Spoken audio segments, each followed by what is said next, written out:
लोकसभा में नेता विपक्ष राहुल गांधी को लेकर की गई टिप्पणी के खिलाफ कांग्रेस जनों में आक्रोश देखा जा रहा है, जिसे लेकर 18 सितंबर को कांग्रेसी कोतवाली थाने पहुंचे, जहां उन्होंने संबंधित व्यक्तियों के खिलाफ एफआईआर दर्ज करने की मांग की। थाना प्रभारी को दिए गए पत्र में कांग्रेस जनों ने बताया कि केंद्रीय रेल राज्य मंत्री रवनीत सिंह बिट्टू और उत्तर प्रदेश के राज्य मंत्री रघुराज सिंह और महाराष्ट्र के शिवसेना शिंदे गुट के विधायक संजय गायकवाड़ द्वारा ये अशोभनीय टिप्पणी की गई है।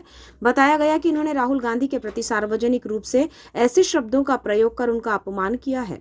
16 सितंबर को इंदौर में उत्तर प्रदेश के राज्य मंत्री रघुनाथ सिंह ने आतंकवादी शब्द कहते हुए ये बयान दिया था, जबकि अन्य भाजपा के नेताओं ने भी यही कुछ शब्दों का प्रयोग किया।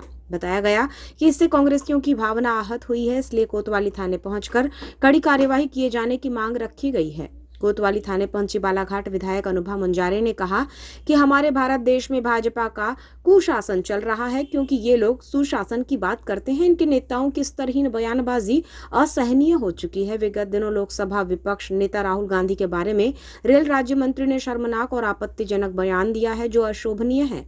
आतंकवादी जैसे शब्द से संबोधित किया है। हमारे नेता के सम्मान के खिलाफ ये शब्दों का प्रयोग है, जिसे सहन नहीं किया जाएगा। इस तरह की बयानबाजी संवैधानिक पद पर बैठे व्यक्ति दे रहे हैं और प्रधानमंत्री कहते हैं कि देश में बेहतर व्यवस्था दे रहे हैं, सभी का सम्मान हो रहा है। सभी जानते हैं कि हमारे भारत देश में भारतीय जनता पार्टी का शासन चल रहा है, और शासन नहीं, मैं तो ये कहूँगी कुशासन चल रहा है। एक तरफ ये सुशासन की बात करते हैं, लेकिन इनके नेताओं की जो बयानबाजी है वो स्तरहीन बयानबाजी जो अब असहनीय हो चुकी है।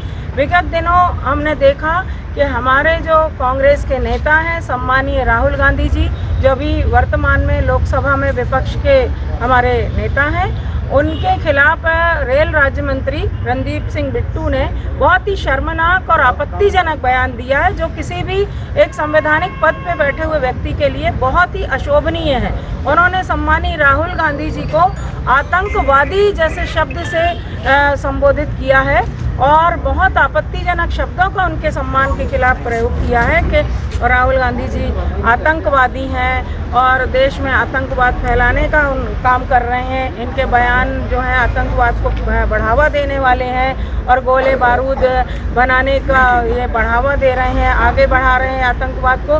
तो इस तरह की बयानबाजी एक संवैधानिक पद पे बैठे हुए व्यक्ति जो कि रेल राज्य मंत्री हैं वो दे रहे हैं। और एक तरफ मोदी जी बात करते हैं कि देश में हम अच्छी व्यवस्था लागू कर रहे हैं, सबको समान रूप से सम्मान दिया जा रहा है। दूसरी तरफ उन्हीं के मंत्रिमंडल का एक जिम्मेदार मंत्री इतना घटिया निम्न स्तरीय बयान देके अपने संवैधानिक पद को एक तरह से उन्होंने कलंकित किया है। तो हमने इनके खिलाफ में यहाँ पर एफआईआर दर्ज कराया है। रणदीप सिंह बिट्टू और एक और भारतीय जनता पार्टी के नेता हैं उत्तर प्रदेश के, उन्होंने भी इसी तरह का आपत्तिजनक बयान सम्मानीय राहुल गांधी जी के खिलाफ दिया है, जो कि बहुत ही आपत्तिजनक है, शर्मनाक है, घोर निंदनीय है। तो हम तो ये मांग करते हैं, अगर वास्तव में निष्पक्ष कार्रवाई करने की बात करती है भाजपा सरकार, चाहे वो केंद्र की हो या राज्य की हो, तो एक जिम्मेदार व्यक्ति के खिलाफ एक जिम्मेदार व्यक्ति अगर इस तरह शोभनीय टिप्पणी करे, आपत्तिजनक टिप्पणी करे,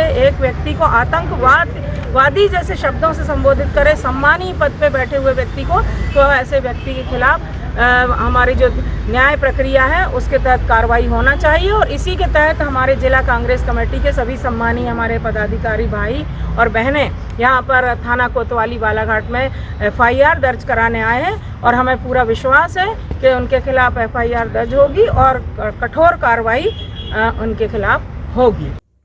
उन्होंने बताया कि भाजपा के उत्तर प्रदेश के नेता ने भी इसी तरह का बयान दिया है, जो घोर निंदनीय है। भाजपा निष्पक्ष कार्यवाही की बात करती है तो जिम्मेदार व्यक्ति ऐसा कह रहे हैं तो उन पर न्याय सम्मत प्रक्रिया के तहत कार्यवाही होनी चाहिए। कांग्रेस ब्लॉक अध्यक्ष श्याम पंजवानी ने कहा कि देश की आजादी में जिस पार्टी का 1% भी योगदान नहीं रहा है, ऐसी पार्टी आज हमारे नेता को आतंकवादी कह रही है। राहुल गांधी नेता प्रतिपक्ष हैं। देश में भारत जोड़ो यात्रा निकालकर उन्होंने सभी को एकजुट करने का काम किया है। उनके बारे में ऐसी बात करना अनुचित है, क्योंकि पूर्व प्रधानमंत्री इंदिरा गांधी और राजीव गांधी देश के लिए शहीद हुए हैं। देश में विघटन का कार्य करने वाले हमें नैतिकता का पाठ ना पढ़ाएं तो अच्छा है। उन्होंने बताया कि शासन प्रशासन को कहा गया है कि संबंधित व्यक्ति के खिलाफ FIR दर्ज होनी चाहिए, वरना हम सड़क पर उतरकर आंदोलन करेंगे। देश की आज़ादी में जिस पार्टी का 1% भी योगदान नहीं रहा, उल्टा बोलूं तो अंग्रेजों की चापलूसी करते थे, उनकी चाटुकारिता करने वाली पार्टी आज हमारे नेता को आतंकवादी कह रही है। निश्चित तौर पर यह शर्मनाक चीज़ है। राजनीति में संसद भवन में जो हैं विपक्ष के नेता हैं, प्रतिपक्ष नेता हैं, जिन्होंने 4,500 किलोमीटर की यात्रा निकाली, नफरत छोड़ो और भारत जोड़ो जैसे व्यक्ति जिन्होंने देश को एक यूनिटी बनाने का काम किया, ऐसे लोग के खिलाफ आप बात कर रहे हैं। निश्चित तौर पर उनको शर्म आनी चाहिए। ये उस परिवार के बंदे हैं जिन्होंने देश की आज़ादी से लेकर नवनिर्माण तक की, चाहे वो महात्मा गांधी जी हो, जवाहरलाल नेहरू जी हो, इंदिरा गांधी जी हो, राजीव गांधी जी, जिन्होंने शहीद हो गए देश के प्रति, जिनके खून आज भी हमारी मिट्टी में मिला हुआ है, ऐसे लोगों को आप आतंकवादी कहते हैं। निश्चित तौर पर दुनिया का हर एक आदमी जानता है कि इस आतंकवादी कौन है और किस मकसद के साथ देश को विखंडन का काम करने वाले ऐसे लोग हमें नैतिकता का पाठ न पढ़ाएं। आज हमारे विधायक अनुपम मुंजारे जी की एवं हमारे बड़े भाई अनूप सिंह बैस जी के साथ में हम लोग यहाँ सब पहुँचे और उनके खिलाफ FIR दर्ज कराई। निश्चित तौर पर हमने शासन प्रशासन को निवेदन किया है कि उनके नाम से FIR दर्ज कराए। अगर FIR दर्ज नहीं हो तो निश्चित तौर पर हमको कड़े कदम लेकर रोड पर उतरकर उनके खिलाफ कार्यक्रम किया जाएगा।